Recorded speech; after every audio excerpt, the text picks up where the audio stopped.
Hi everyone, it's Lisa Ruble from Quilty Zest, and I'm so excited to be here live with you tonight.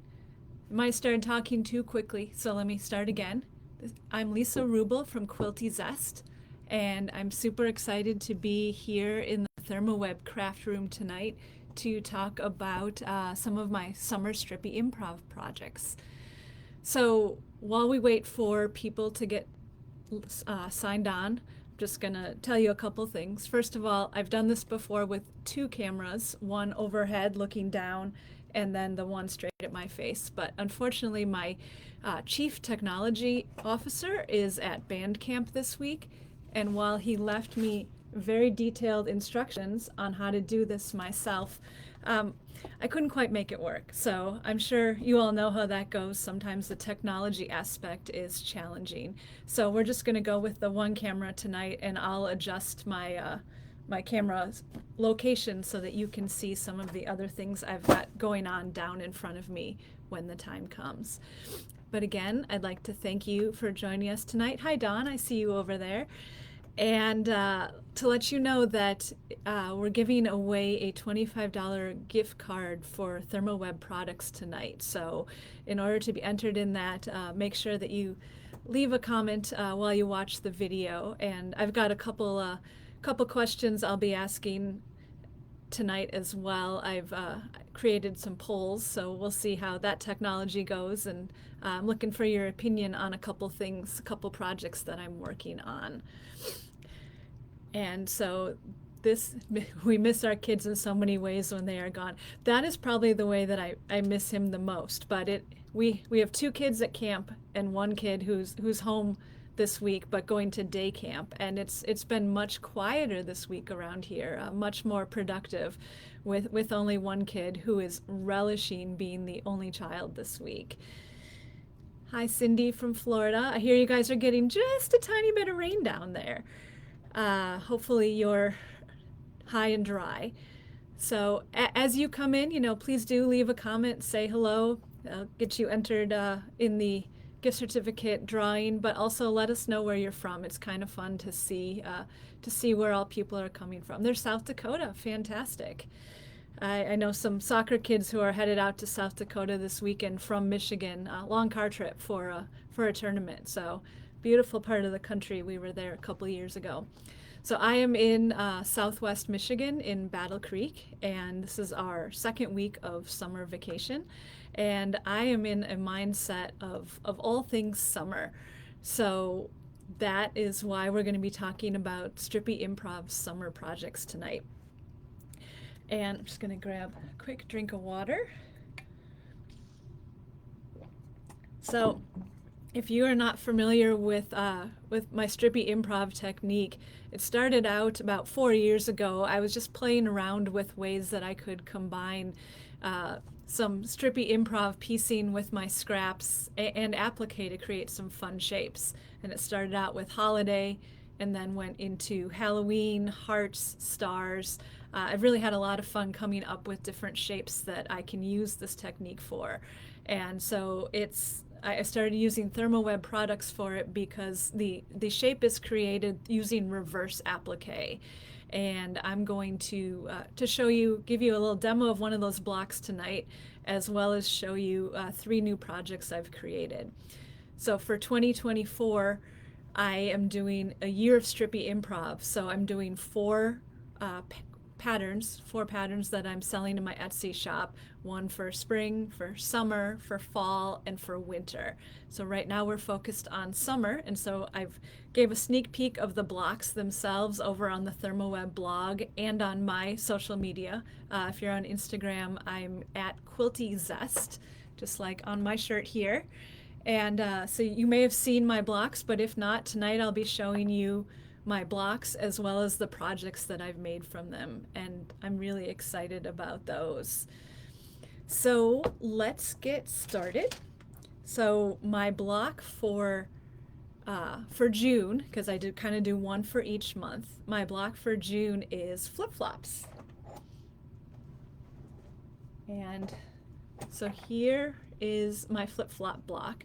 And the key for me for these Strippy Improv blocks is to do recognizable shapes.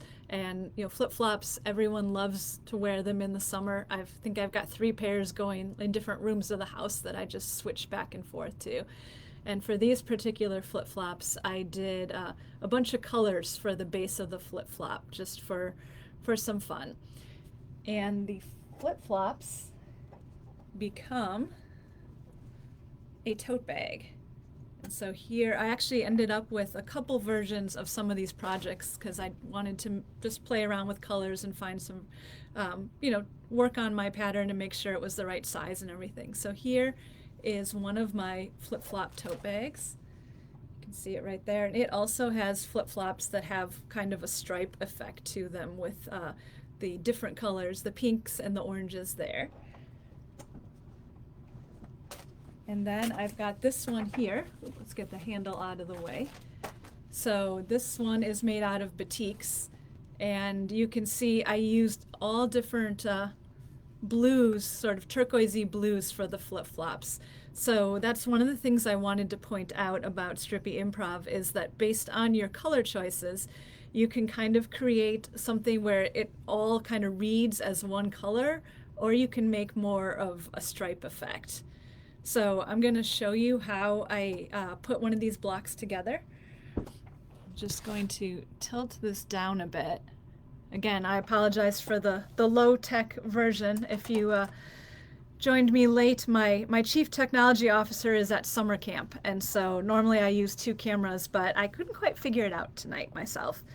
So what I do when I make these blocks is I use a muslin background, and then I piece strips on top of it, but you can see the strips aren't straight. They're all kind of angled. And for the flip-flops, I have 2 of those. And actually I'm going to do a little experiment tonight, and you guys can help me decide which one you like better. So when I've made the other blocks, I did the 2 separate sections so that each flip-flop would look different. So if I come and bring this one back up here, you can see it's not like this fabric goes all the way across to here. So each flip-flop has its own unique sort of pattern to the way the colors go. And so I've got one like that. But then I was just curious to see what happened if I did the same piecing all the way across. So I'm going to put both of these together tonight, and then I'm going to let you all vote and let me know which way you like it better. So I've got this pieced background, and the fabrics I'm using for these are Shadow Blush from Benartex. And then I did a little bit of pre-work so that you all didn't have to watch me very carefully cut out the flip-flop shapes while we were on the live video. And so you can see I had traced my flip-flops onto fusible web, and I got it over here, the Heat and Bond Light sewable iron-on adhesive, and that's what I use for all of these reverse applique blocks. So I had traced my shape, fused it onto my background fabric, and that's where this reverse applique makes this technique a little different, because the background actually goes on top of our applique, the whole reverse idea. So I'm going to pull that paper backing off, and you can see the shininess of my fusible there. And then I'm going to move slightly over here to my ironing station, and I'm going to position it on top. And you can see I go from just 2 blocks of like green stripes to suddenly I've got 2 flip-flop shapes right there. So I want to make sure I've got all my edges covered. I'm going to just scooch it up a little tiny bit, and then I'm going to, oops, you know what? I forgot. Got a lot of things hanging around to show you tonight, but I'm going to put my pressing paper down to protect both my new iron, my Eliso Smart Iron that does the up and down. And let me tell you, I've been using this for about a month now, and I've gotten really spoiled by the fact that I don't have to tip it up every time, and I can just, if I let go, it goes up on its little feet. So I'm going to keep pressing this to get my background adhered onto my green piecing. Let's take a peek. There we go. And then I've got, of course, the little thong part. So I've already traced and cut these out. So I'm going to position one of these on each. So when I choose the thong color for these, I've been trying to make sure that the color is different enough from both the background and from my piecing so that it really shows up. So I went with the orange. I've got this little lime green, orange, and turquoise color scheme going on. And if you can see my shirt, which I think you can, I mean, you can tell that that's sort of a palette that I gravitate towards since I used it in my logo as well. So I see Bonnie saying I've never done reverse applique. You know, it's a lot of fun. It's just the key you have to remember when you're cutting your shape out that you're keeping the negative shape, not the positive. And so that takes a little getting used to, but it's a lot of fun. It's a little bit different way to do applique, and I really like the results.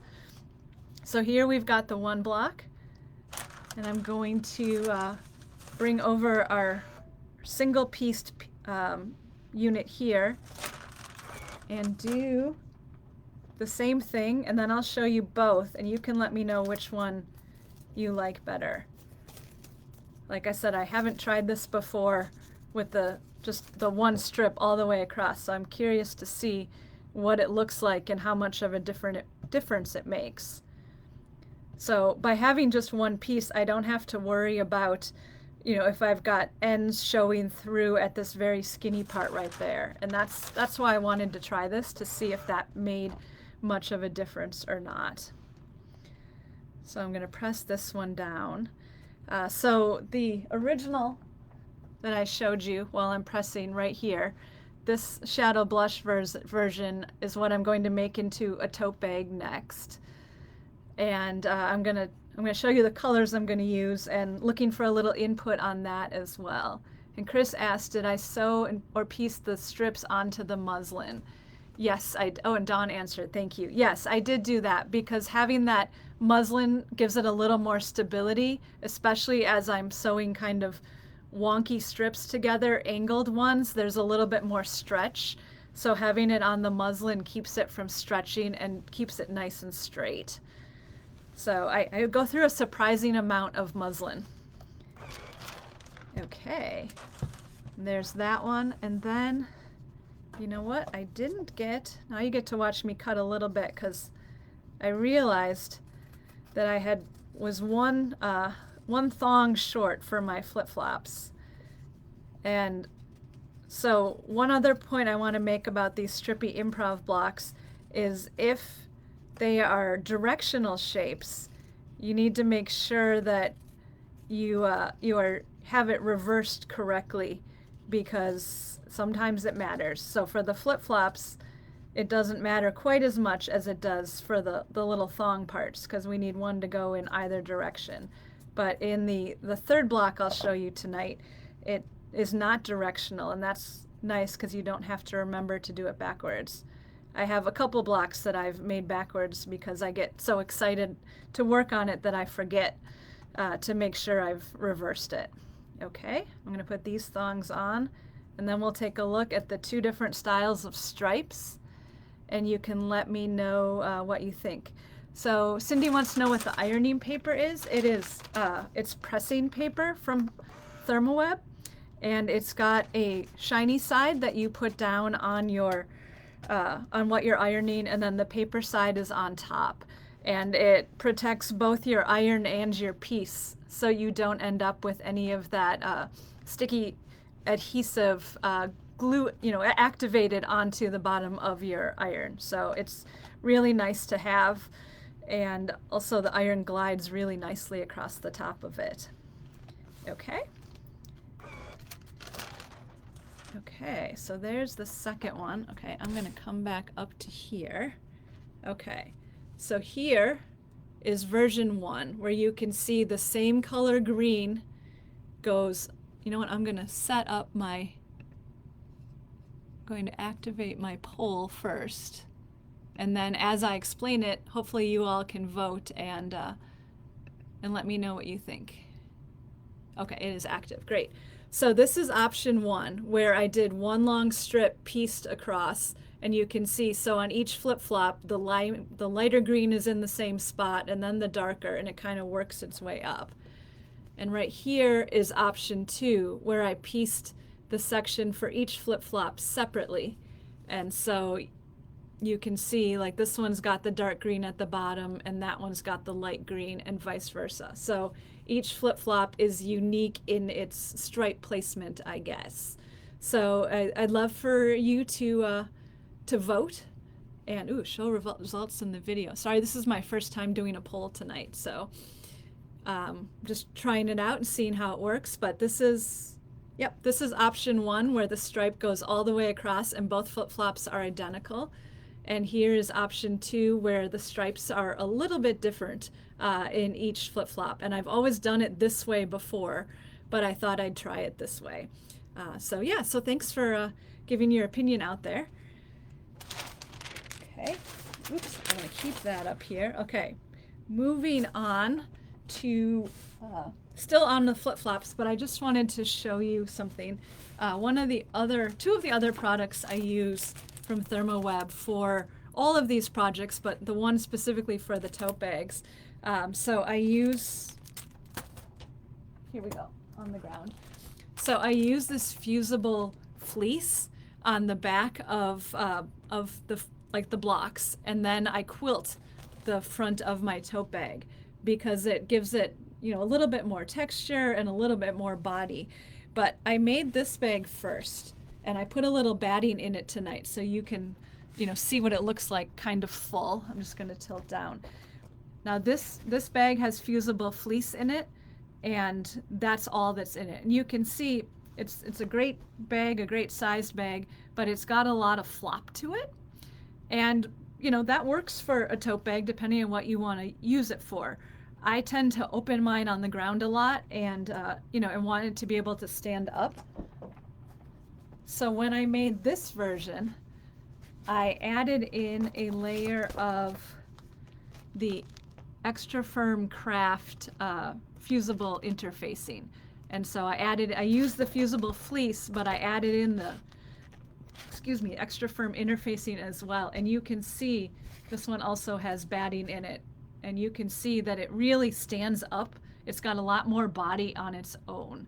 And I really like this. So from now on, for every tote bag that I do, I'm going to be adding that extra layer in. I admit for the first one, I was a little excited just to get the bag assembled. And so I didn't I didn't think about the fact that an extra layer would be nice. Megan says, "Ooh, I love the pink bag." Yeah, isn't it fun? I love this circle print. These are fabrics from Benartex. They're actually from last summer, so I'm not sure if they're still available, but just so nice and summery. And so then my other poll question, because we're being all fancy tonight, I'm going to publish the poll and then ask you the question. Okay, so when I make this block into a third tote bag, I think I maybe should start giving some of these away so I don't have such a collection for myself. I am going to put a little orange frame around it, much like this one's got the lime green frame. Just set that over there, you can see it a little bit. So it'll have an orange frame, and then the tote bag itself is going to be made out of this lighter teal. So here I've kind of got them all sitting here. So where the pink is on this one will be the lighter teal. So my question for you is, for the bag lining, do I go back to the darker teal that's in the background of my block, or should I use this orange from the stripe? So again, the tote bag is going to be, the handles and around the block is going to be made out of this turquoise. So there'll be the orange frame around my block, and then the turquoise bag, and then my lining choices are either this darker teal or the orange. So if you can help me decide, I've been going back and forth. I'm also going to put a pocket in it. So I think I'll probably do the pocket whichever I don't do for the lining, just so that it stands out a little bit, so that when you're reaching into the bag, you can see where the pocket is pretty easily. So I'd love your opinion on that, and I'll leave both those polls open while we go on to our next block, our July block. So our July block is a sailboat, and sometimes I have to get used to the mirror image effect, and I end up holding the thing out of the way of the camera. So I wanted to do something red, white, and blue, but I wanted to do something different than a flag because there's a lot of flag stuff out there, and so I decided to go with a sailboat. This is a little fancier than the little sunfish I grew up sailing on, and ours was blue and white, but I went with a red, white, and blue color scheme for this. And this is also made out of the Shadow Blush fabrics from Benertex. I had a lot of fun choosing the different shades of reds and blue to use in there.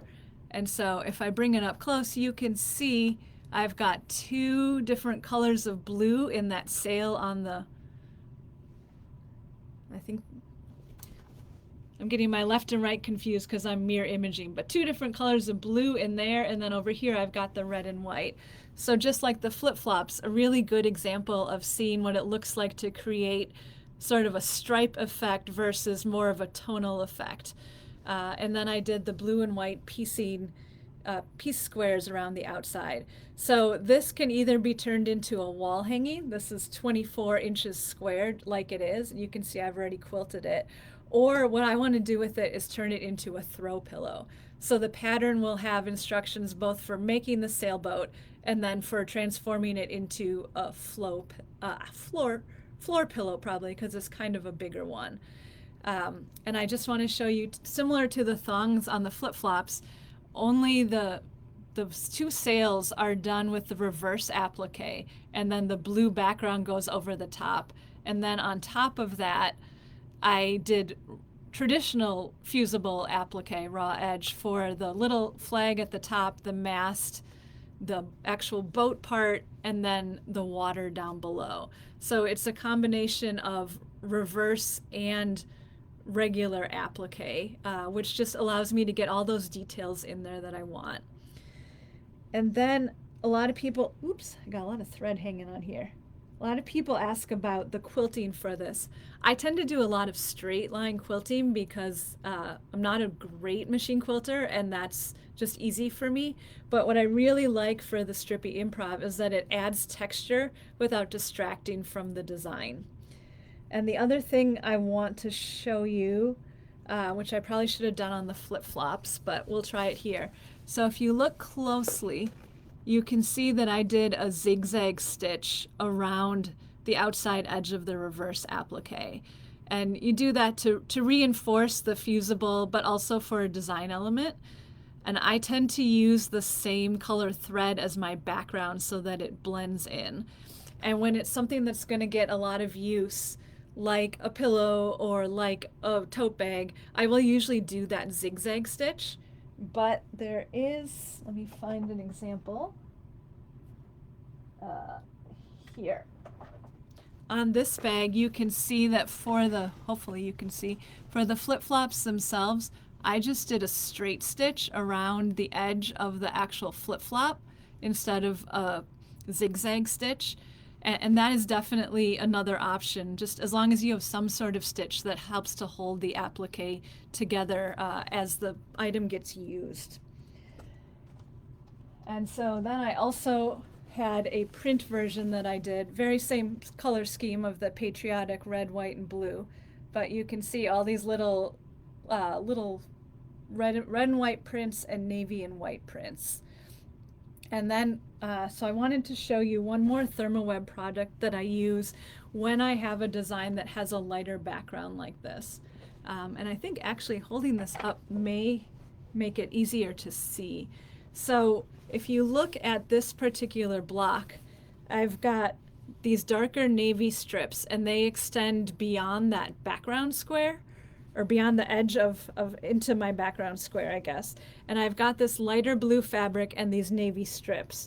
And because they extend out, a lot of times with applique, you can see the fabric below through. And that's not my favorite part about applique, which is kind of why I started doing this reverse applique, to try to eliminate that, that issue.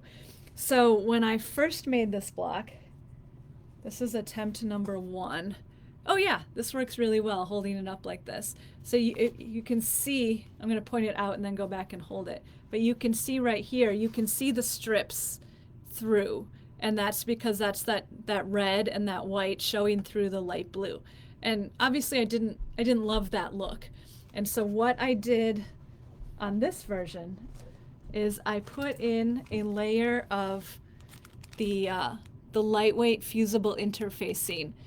And I put that on, so I'm going to show you on the flip-flop because you can see it better. I put it on my background before I put the fusible web with the design on it.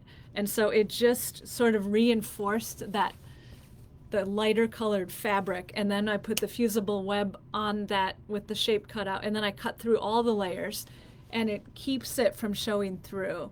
You can see that you don't see that navy showing through like you do on this first one here. I hope that kind of makes sense. Ooh, that sailboat is fab. Thank you. Yeah, I'm really excited about the sailboat. So when you are doing a darker applique situation like I was here with a lighter background, using this, no, I dropped it. Here we go. Using the lightweight fusible interfacing is a great way to get around that. It also works for regular applique if you're doing a light shape on top of a darker background. Same thing, you don't have to worry about your darker background showing through. Oh yeah, and Dawn says, I always say the fusible interfacing acts like a base coat to hide the deeper fabric colors behind lighter layers. What she said. That was what I was trying to explain, but yeah, that is exactly what it does. So I was really happy with how the second sailboat turned out because I didn't have that, those colors shining through. Chris says primer. Absolutely primer.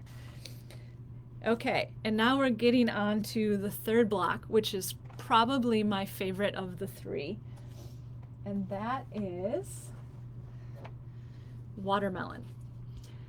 So these also are done in shadow blush, and I've got 4 of them. And part of why I like Strippy Improv so much is because every block looks different, kind of like the 2 sides of the flip-flop, the 2 different styles that I showed you before. And so I used a couple different greens and then a really lightish, whitish green for the spot between the good part of the watermelon and the rind, and then a couple different pinks. And these all have a zigzag stitch, and I found a thread color that really matched the background so that it didn't stand out too much. And those will ultimately become a table runner.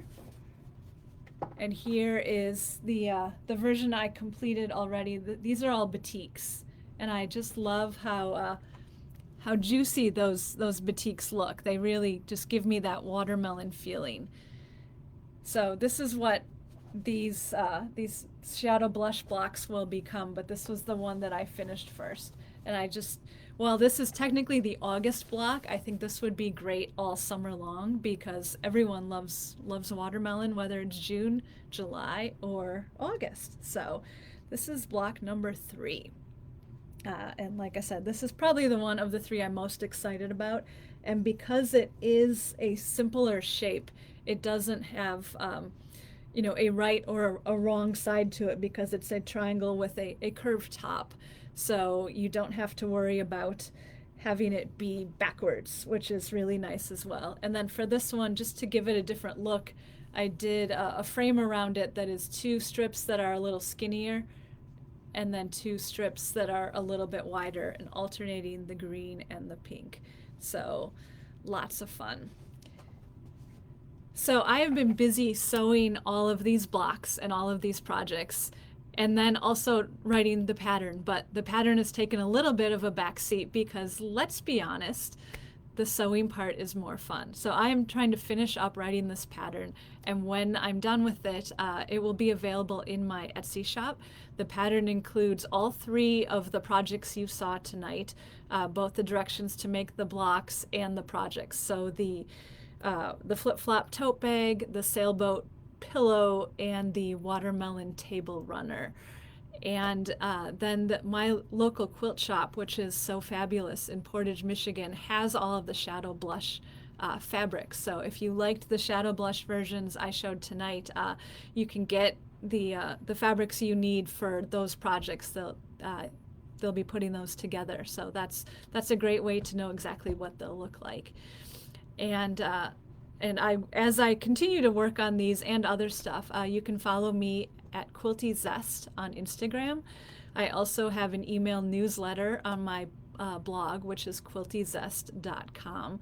And then, of course, I pop into the Thermoweb craft room now and again to share what I'm working on and that type of thing. And then I just have one last thing to show, since it is National Sewing Machine Day, something that I found out about this afternoon thanks to social media.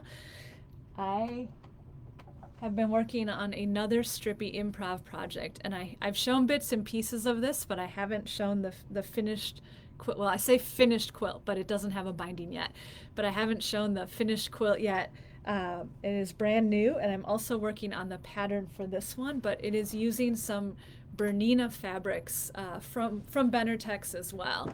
So I'm going to back up a little bit to show it, see if I can get most of it in.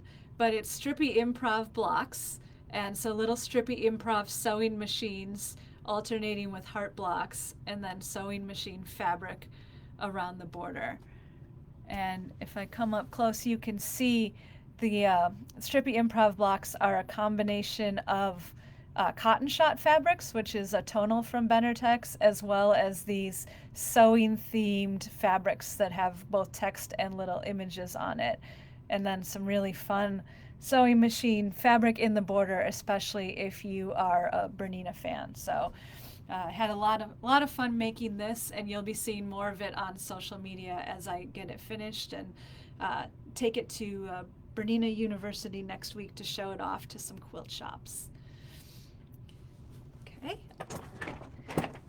there we go. So that is everything that I had to show you tonight. Thank you so much for joining us and for answering my polls. I'm just looking at the results. Okay, resounding decision for the orange. Great. Thank you for helping me make that decision. I think it'll be fun with a brighter lining than the darker teal. So thank you for answering both of the polls, for all the comments tonight. And I really appreciate all of the interaction. It makes it so much easier to do these lives when when there's people talking back at me, even through the comments. And Dawn, of course, as well, running things behind the scene and working on the gift card giveaway. So make sure that you've entered for that. Oh, I see Bonnie's got two Berninas, a sewing machine and an embroidery machine. Nice. I've heard great things about those. It is not what I currently have, but everyone who's got them seems to love them. So thank you so much for joining us tonight. And I think Dawn's going to do the drawing and leave a comment with who won the prize. And if you missed some of the video, if you joined late, it will be on YouTube in the next couple of days for a replay. Feel free to share it with your friends or to go back and refer to it. There's a whole lot of YouTube videos on the Thermoweb channel showing how to use different products and to make different tutorials. So thank you so much and have a great night.